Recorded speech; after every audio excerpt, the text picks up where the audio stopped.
Всем привет! Это Джонта. Как обычно, небольшой видеоблог после турнира. Расскажу о том, что и как было на StarLadder, также что было после него и что будет в ближайшем времени. Ну, поехали. StarLadder, как вы знаете, для нас был таким, скажем так, в каком-то роде достаточно неплохим успехом, потому как мы на первом таком крупном турнире вышли из плей-оффа и еще и пробили в топ-4.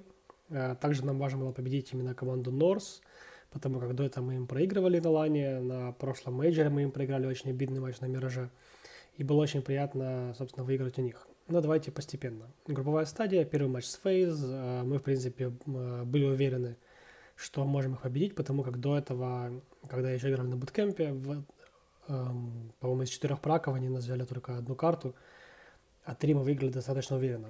В принципе, онлайн-матчи, понятно, не показатель, но все-таки какую-то уверенность внутреннюю онлайн-матчи позволяют почувствовать. Вот. И мы знали, что будем играть, скорее всего, Кэш и Мираж, или Мираж. Были готовы и к одному, и ко второму выбору.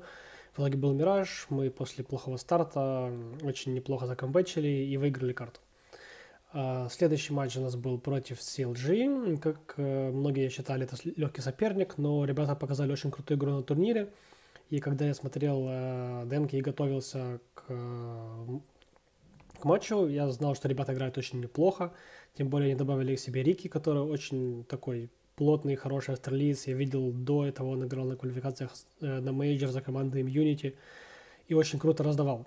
Вот. Да и другие ребята, у них Куста сейчас в неплохой форме. Такое ощущение, что они как бы нашли достаточно неплохой подход к тренировкам. И видно, что как-то они вот грамотно все делают, потому как читал я немножко о них, смотрел их интервью. У них там целая команда тренеров, которая работает с ними над психологией, над тактикой игры, над правильной подготовкой. И, в общем, ребята взяли очень круто и реально не похожи ни на одну американскую команду. То есть они как-то на таком, кажется, пока что по организации внутрикомандной и тренировочного подхода, как мне кажется, они прям на next level относительно всех других американцев. Плюс у них была крутая серия из побед на американской сцене. Так что мы знали, что это ребята непростые. Плюс мы играли с ними Мираж на праке. Перед StarLadder'ом сыграли в ничью. Вот. Но мы там, скажем так, это был первый наш прак в прак-зоне, и для нас это было такое типа разыгровочная, и мы привыкали к компам. Вот, в общем, мы победили, не без проблем, конечно же, вот, но в итоге ошибки, опять же, проанализировали и двигались дальше. После матча G2 для нас был провалом, мы во многом передумали себя, больше колили и думали, как бы контрить их раунды, чем играть свои, и это было большой ошибкой, которую мы, опять же, проанализировали, и на следующий день уже играли намного лучше с НИПами. НИП нас удивили тем, что оставили оверпасс, да и в принципе у них в конце был, они в конце оставили нам выбор трейн и оверпасс, что очень удивительно, потому как трейн всегда была 5-6 картой для НИПов, вот, и мы были удивлены, что они убрали кэш, который они играли до этого с фнатиками и выиграли их 16-7 на EPL, вот. Мы думали, что будет скорее всего кэш и, по-моему, я даже не помню, что второе. Может, Оверпасс или Инферно. Инферно. Они повыбирали в итоге и Кэш, и Инферно, и мы выбирали Оверпасс или Трейн. Обе карты были классные для нас против них. И, в принципе, мы выбрали Оверпасс и достаточно уверенно в чем-то их переиграли. Хоть и после хорошей первой стороны немножечко начали втыкать, сделали пару не очень верных колов. И они немного перли с авиками, там Дракен и Форес бегали по карте. Мы поначалу не могли это законтрить, потому как игра против двоих АВП, она требует определенной грамотности, и мы только постепенно набираем уровень в том, как правильно разыгрывать ситуации против двавиков в защите. Да и в атаке тоже. Плей-офф с North я уже говорил, мы в принципе рады, что их победили, тоже были достаточно уверены. Мне кажется, нам немножко повезло, что нам попался именно North, потому как из вариантов CLG, ну, понятно, CLG, возможно, было бы легче играть морально, но могли попасться Fnatic или Astralis, и нам психологически было бы чуть-чуть труднее. С North все-таки у нас уже есть определенная история матчей, и мы были более уверены. Несмотря на то, что мы начали кобл и взяли 2 пистолетки, могли даже на кобле сыграть получше, но ряд глупых ошибок и отданная эко не позволила нам сделать камбэк. Кэш, в принципе, мы были уверены в своей победе, но очень много мелких ситуаций, мелких таймингов. Местами нам не везло, но в итоге мы просто выцарапали победу на кэше и уже уверенно подходили к оверпасу, на котором мы тоже чувствовали себя достаточно уверенно перед матчем, классно сыграли за атаку и уже дотащили за дефенс. Хотя опять без проблем. Пока что намечается такая небольшая отчасти негативная тенденция у нас в том, что после хорошей стороны с хорошей командой мы, к сожалению, не можем закрыть матч. Я к этому сейчас приду еще чуть позже. Вот, фейз, следующий матч мы были, мы понимали, что они будут вдвойне мотивированы играть против нас, потому как мы их первый раз обыграли на кэше, и они будут хотеть реванша. И нам будет труднее, мы это понимали. Вот, но были уверены в своих силах, и у нас был вариант пика, в принципе, можно было пикнуть оверпас, кэш или мираж, но была определенная стратегия на этот турнир, мы хотели сыграть с ней мираж, хоть и карту, которую они тоже играют достаточно неплохо. Именно это был как бы наш пик, они были очень удивлены, они не думали, что будет мираж. Мы как бы единственная команда, которая удивила их по пику, они также ожидали там играть нюк. Вот. Мы в итоге сыграли мираж и трейн, и буквально чуть-чуть не хватило, несколько мелких клатчей, хотя бы один пистолетный раунд на мираже, и мы могли бы уже играть как минимум на третьей карте. Вот. Но хороший опыт для нас, я считаю, StarLadder нам показал, как бы, что можно уверенно бороться уже на нашем уровне с командами из мирового топа. Вот. И я думаю, что для ребят это очень важно, потому как внутренняя уверенность, она все-таки позволяет лучше отыгрывать в клатчах, более уверенно себя чувствовать в важных матчах. StarLadder прошел, мы поднялись в мировом рейтинге, мы, в принципе, очень довольны. Я считаю, что 7-е место немножечко преувеличено, вот, но в любом случае рейтинг – это рейтинг, и, конечно, понимать, что ты уже в десятке, по силам я тоже считаю, что мы где-то на десяточку должны тянуть. Вот, по приезду домой у нас сразу же был один день выходного и сразу же тренировочный день. На первом тренировочном дне чувствовалась такая определенная усталость и несобранность наших ребят. Мы сыграли около 5 или 6 праков, обсудили там некоторые моменты, которые нужно было. Ну, такой полноценный был тренировочный день, около 8 часов работы. Вот.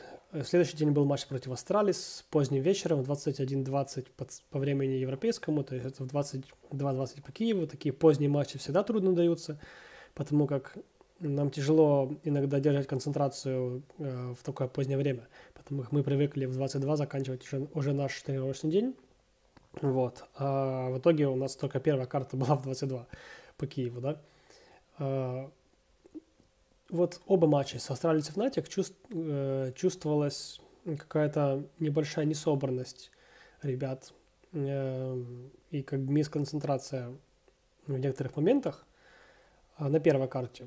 После этого мы как бы после такого короткого разговора и небольшого расстройства о проигрыше первой карты мы собирались, играли вторую карту много лучше, но опять вот возвращаемся к теме то, что мы не можем закрыть после хорошей стороны матч достаточно быстро, и в итоге вот мы проигрываем 2 матча 16-14, очень обидно, на картах, которые мы должны были забирать. Я, если честно, очень сильно расстроен по этому поводу, вот, но, скажем так, внутренний оптимист во мне считает, что все-таки такие поражения не обязательно научат чему-то, и в более важных матчах, в которых нужно будет закрывать точно, мы ошибки повторно не будем допускать.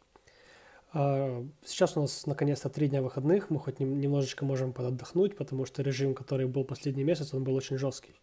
Буткэмп, тренировки, квалификация на римхак по выходным, то есть у нас по сути был 1-1,5 дня выходных для ребят, которые не из Киева, то есть это для меня и для словаков и венгра было еще труднее, потому что все-таки в наш travel day киевляне там могли спокойно отдыхать, Кирилл с Владом, а нам нужно было ехать, рано просыпаться кому-то. Это было трудно. Сейчас, наконец-то, у нас есть 3 дня, чтобы чуть-чуть освежить голову, чтобы немножечко отдохнуть и опять соскучиться по каким-то моментам тренировки и, собственно, КСа. И с новой страстью приступить именно к подготовке. У нас 1 неделя онлайн-тренировок, потом мы собираемся в Киеве на 5-дневный буткемп перед Остином, и вместе из Остина летим, и вместе с Киева летим в Остин, вот, где мы будем играть DreamHack. Сразу после мы прилетаем, 2 дня онлайн-тренировок с 1 днем выходных, и мы опять летим в Турс. Вот.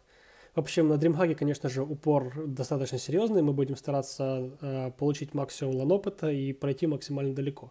Было классно попасть в тройку на каждом из турниров.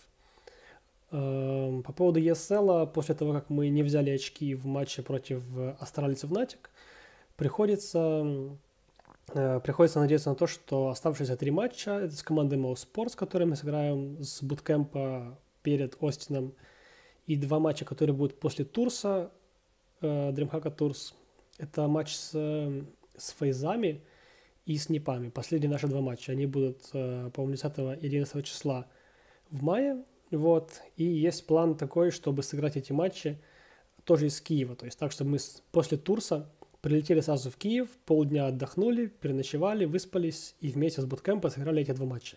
Если мы сможем выиграть 5 карт из 6, я думаю, что около 5 карт, наверное, нам будет достаточно, было бы классно, конечно, 6, то можем пройти в Даллас.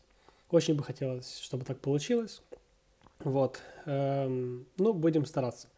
Мы, в принципе, настроены на плодотворную работу и реально очень сейчас заряжены и мотивированы, особенно после небольшого успеха на StarLadder.